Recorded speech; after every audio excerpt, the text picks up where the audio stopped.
Hello students, स्वागत है आप सभी का एनसीईआरटी फिजिक्स क्लास 12th में। और आज का हमारा टॉपिक है विद्युत चुंबकीय तरंगों एवं ध्वनि तरंगों में अंतर लिखिए। तो अंतर तो काफ़ी सरल होता है याद करना, लेकिन फिर भी हम देखेंगे कि किस तरीके से हमें बोर्ड परीक्षा में इसका आंसर लिखना है और उसको समझना कैसे है। तो आइए बात कर लेते हैं सबसे पहले विद्युत चुंबकीय तरंगों की। हालांकि इसके पहले हमने विद्युत चुंबकीय तरंगों को पढ़ा हुआ है और उनकी विशेषताओं को भी पढ़ा हुआ है, लेकिन आज हम विद्युत चुंबकीय तरंगों को फिर से थोड़ा सा देख लेते हैं ताकि अंतर लिखने में आसानी हो। तो ये आपके सामने विद्युत चुंबकीय तरंगें हैं। विद्युत चुंबकीय तरंगें असल में विद्युत क्षेत्र और चुंबकीय क्षेत्र के परस्पर लंबवत दोलन से बनती हैं, यानी इनके बीच का जो एंगल है वो 90 डिग्री है। तो ये विद्युत क्षेत्र है और ये चुंबकीय क्षेत्र है।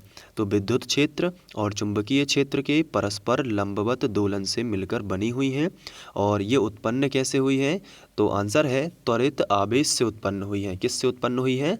त्वरित आवेश से। ये आपको याद रखना है कि ये किससे उत्पन्न हो जाती हैं? त्वरित आवेश से उत्पन्न होती हैं। अच्छा, ये निर्वात में भी चल सकती हैं, यानी कि अंतरिक्ष में भी ये गमन कर सकती हैं। हम दूसरे शब्दों में ये भी कह सकते हैं कि इनको चलने के लिए कोई भी माध्यम की आवश्यकता नहीं है, ये बिना माध्यम के ही चल सकती हैं। अब माध्यम का क्या मतलब होता है? माध्यम का मतलब ये है कि जैसे वायु, पानी, कांच, तो ये क्या होता है? अंतरिक्ष में तो ये सब चीज़ें हैं नहीं, अंतरिक्ष में तो वायु भी नहीं है, तो वहाँ पे कोई माध्यम नहीं होता, वहाँ पे शून्य है। यहाँ पे और वायु है, पानी है पृथ्वी पर, तो यहाँ पे बहुत सारी चीज़ें हैं। माध्यम हमारे वायुमंडल में वायु पूरे में भरी पड़ी है, लेकिन अंतरिक्ष में काला अंधकार है, वहाँ पे कुछ भी नहीं है। तो लेकिन वहाँ सूर्य से ये निकल के पृथ्वी तक आती हैं, तो सूर्य और पृथ्वी के बीच में जो अंतर है वहाँ पे स्पेस है, तो वहाँ पे तो कोई माध्यम नहीं है, फिर भी ये चल के हमारी पृथ्वी तक 8 मिनट में आ जाती हैं लगभग। तो कहने का मतलब ये है कि जो विद्युत चुंबकीय तरंगें होती हैं, इनको चलने के लिए कोई भी माध्यम की आवश्यकता नहीं है, ये माध्यम के बिना ही चल सकती हैं। माध्यम मिल गया तो भी ठीक, नहीं मिला तो भी ठीक। तो ये तरंगें इस तरीके से व्यवहार प्रदर्शित करती हैं। अब हम बात करेंगे ध्वनि तरंगों की। उसके पहले थोड़ा सा और देख लेते हैं। ये जो विद्युत चुंबकीय तरंगें होती हैं, इनकी स्पीड भी काफ़ी ज़्यादा होती है। और अगर हम बात करें तो 3 × 10⁸ मीटर प्रति सेकंड ये इनकी चलने की रफ्तार है।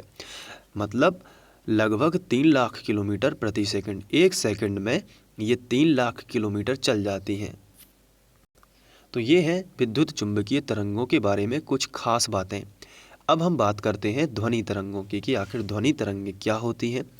तो ध्वनि तरंगें वही हैं जो आप अभी सुन रहे हैं, आपको सुनाई पड़ रहा है। आपके मोबाइल से जो आवाज़ निकल रही है वो आपके कानों तक पहुंच रही है, लेकिन आपके कान और मोबाइल के बीच में वायु है, यानी कि माध्यम है, तभी तो वो आवाज़ आपके कानों तक पहुंच रही है। अगर वायु नहीं होती तो ये आवाज़ जो मोबाइल से निकल रही है वो आपके कानों तक नहीं पहुंच पाती।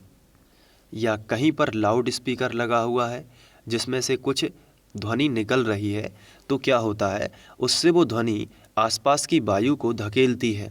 आसपास के जो माध्यम होता है ना वायु, उसको क्या करती है? ध्वनि धकेलती है, जिससे क्या होता है, वायु के कण जिससे धक्का घला है यहाँ से, तो वहाँ के वायु के कण पास पास हो जाते हैं। फिर वायु में चूँकि प्रत्यास्थता होती है, वायु के कण में प्रत्यास्थता होती है, जैसे रबड़ को खींचते हैं तो वापस अपनी कंडीशन में आ जाती है, उसी तरीके से यहाँ पे वायु को धक्का लगा तो यहाँ पे पास पास कण आ गए। लेकिन वायु जब पुनः अपनी स्थिति में आएगी तो ये इधर जाएगा और ये इधर जाएगा। तो जब ये इधर जाएगा तो यहाँ पे क्या होगा, दूर दूर हो जाएंगे। पहले पास पास थे सभी, फिर वायु में प्रत्यास्थता है तो ये यहीं इसी स्थिति में ये दूर दूर हो जाएंगे।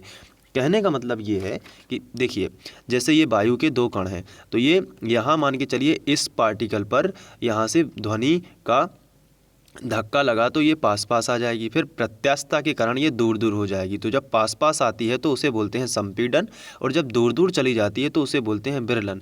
तो ध्वनि तरंगें ऐसे ही ट्रेवल करती हैं, यानी कि अगर ये पार्टिकल नहीं होते, ये वायु नहीं होती, तो क्या ध्वनि तरंगें आगे बढ़ पाती? तो आंसर है नहीं। तो ध्वनि तरंगों के लिए माध्यम बहुत ही ज़रूरी है। तो हम कह सकते हैं कि जो विद्युत चुंबकीय तरंगें हैं वो कैसे चलती हैं? वो इस तरीके से चलती हैं, उनके चलने का जो तरीका है वो ये है। तो ये श्रृंग और ये गर्त, ये सुरंग और ये गर्त, ये सुरंग और ये गर्त, तो ये सुरंग और गर्त के रूप में चलती हैं। इसी तरीके से आप चुंबकीय क्षेत्र भी देख सकते हैं, ये सुरंग और ये उस तरफ वाला गर्त, ये सुरंग और ये उस तरफ वाला गर्त। तो हम कह सकते हैं कि ये तरंगे सुरंग और गर्त के रूप में चलते हैं, और सुरंग और गर्त से जो तरंगे चलती हैं उन्हें हम क्या बोलते हैं, आपको मालूम है ना, अनुप्रस्थ तरंगे। क्या बोलते हैं? अनुप्रस्थ तरंगे। लेकिन ध्वनि तरंगों में ऐसा नहीं हो रहा है। अगर हम बात करें ध्वनि तरंगों की, तो ध्वनि तरंगे संपीड़न और विरलन के रूप में चल रही हैं, और संपीड़न और विरलन के रूप में चलती हैं, इसलिए इस प्रकार की जो तरंगे हैं इन्हें बोलते हैं अनुदैर्ध्य तरंगे। तो यहाँ पे विद्युत चुंबकीय तरंगों और ध्वनि तरंगों में खास अंतर ये है कि जो विद्युत चुंबकीय तरंगे हैं वो अनुप्रस्थ हैं, यानी कि सुरंग और गर्त के रूप में चलती हैं, जबकि ध्वनि तरंगें अनुदैर्ध्य तरंगें होती हैं, क्योंकि ये संपीड़न और विरलन के रूप में चलती हैं। अब बात करें इनकी स्पीड की, तो जो विद्युत चुंबकीय तरंगें होती हैं इनकी रफ्तार होती है 3 × 10⁻⁸ मीटर पर सेकंड, यानी 1 सेकंड में 3 लाख किलोमीटर। जबकि अनुदैर्ध्य तरंगें यानी कि ध्वनि तरंगें जो हैं वो 1 सेकंड में केवल 320 मीटर ही चलती हैं, यानी कि इनकी जो चाल है काफ़ी ज़्यादा कम है। किसकी तुलना में? विद्युत चुंबकीय तरंगों की तुलना में। तो जो विद्युत चुंबकीय तरंगें होती हैं उनकी चाल काफ़ी ज़्यादा है, ध्वनि तरंगों की चाल काफ़ी कम है। और एक और इनमें अंतर हो सकता है कि इनको चलने के लिए, ध्वनि तरंगों को चलने के लिए माध्यम जरूरी है, जबकि विद्युत चुंबकीय तरंगों को चलने के लिए माध्यम की कोई भी आवश्यकता नहीं है। ये तो अंतरिक्ष में भी ट्रैवल करती हैं। तो अब हम देख लेते हैं कि इनमें कौन कौन से अंतर हैं, ताकि हम इनको याद कर पाएँ और अच्छे से एग्ज़ाम में लिख पाएँ। तो देखिए, पहला अंतर है ये तरंगें अनुप्रस्थ होती हैं। तो क्या आपको ये समझ में आया ना? ये तरंगें अनुप्रस्थ होती हैं। आप समझ गए होंगे कि हाँ, अनुप्रस्थ ही तो होती हैं, क्योंकि ये सुरंग और गर्त के रूप में चलती हैं। ध्वनि तरंगें कैसी होती हैं? अनुदैर्ध्य होती हैं। अनुदैर्ध्य ही तो होंगी क्योंकि ये संपीड़न और विरलन के रूप में चलती हैं। इनकी चाल इतनी होती है, ये भी हम देख चुके हैं, और इनकी चाल इतनी होती है, ये भी हम देख चुके हैं। कितनी कितनी? 3 लाख किलोमीटर प्रति सेकेंड और 320 मीटर पर सेकेंड, यानी 3 × 10⁸ ये आपको लिख के आना है। तीसरा अंतर देख लेते हैं, ये विद्युत एवं चुंबकीय क्षेत्र के दोलन से बनती हैं। तो बिल्कुल सही बात है। अगर हम चित्र में देखें तो ये विद्युत का दोलन हो रहा है और ये चुंबक का दोलन हो रहा है, ये तो इसी तरीके से ये बनती हैं। तो यहाँ पे हम लिख सकते हैं कि ये विद्युत क्षेत्र एवं चुंबकीय क्षेत्र के दोलन से बनती हैं, जबकि ये क्या करती हैं? ये माध्यम के कणों के संचरण से बनती हैं। यानी कि इस तरीके से माध्यम के कण यदि चलते हैं तो ही जो है यहाँ पे ध्वनि तरंगें आगे की ओर बढ़ती हैं। इनके संचरण के लिए माध्यम आवश्यक नहीं है। किसके लिए? विद्युत चुंबकीय तरंगों के लिए। विद्युत चुंबकीय तरंगों के लिए कोई माध्यम की आवश्यकता नहीं है, जबकि इनके संचरण के लिए माध्यम की आवश्यकता है, यानी कि ध्वनि तरंगों को चलने के लिए माध्यम की आवश्यकता होती है। तो ये हो गया अंतर। आप वीडियो को पॉज करके नोट कर लीजिए, फटाफट इसको याद कर लीजिए। इनमें से 2 अंतर पूछे जा सकते हैं या 4 भी पूछ लिए जाए, तो आप रेडी रहें। इसके बाद हम लोग नेक्स्ट क्वेश्चन करेंगे।